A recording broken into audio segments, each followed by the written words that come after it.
ఎవరు మీరు? ఎక్కడి నుండి వచ్చారు? నేను ఎవరో తెలియదా?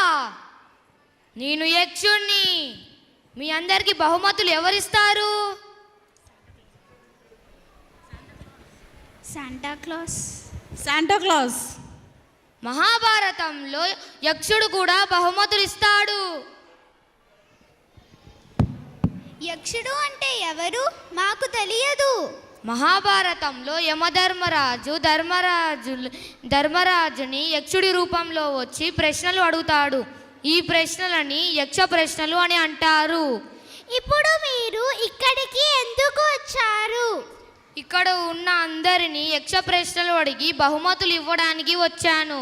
మేము కూడా సమాధానం చెప్పొచ్చా? ఈ ప్రశ్నలు మీకు కాదు, ఇక్కడ కూర్చున్న ప్రేక్షకులకి.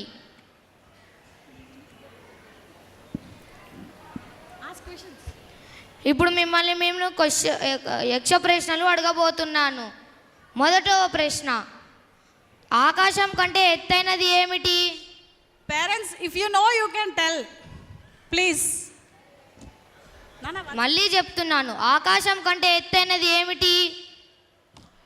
Parents, if you know, please you can raise your hand. The mic will come near to you. నేను మళ్ళీ అడుగుతున్నాను, ఆకాశం కంటే ఎత్తైనది ఏమిటి? మేడం చెప్పండి ప్లీజ్. నాన్న please listen that. Loudly ma'am please.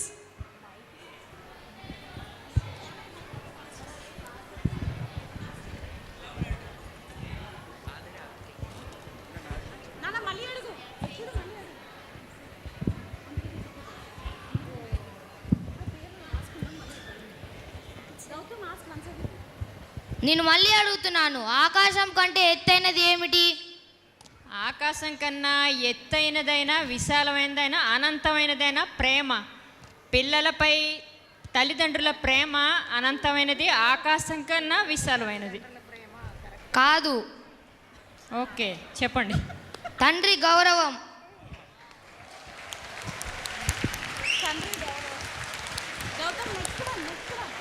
రెండవ ప్రశ్న, ఎప్పుడు దాహంగా ఉండేది ఏమిటి?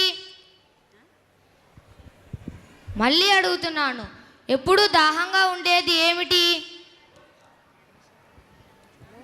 కాదు. మనిషి తనను తాను ఎప్పుడు తెలుసుకుంటాడు? Parents, if you know the answer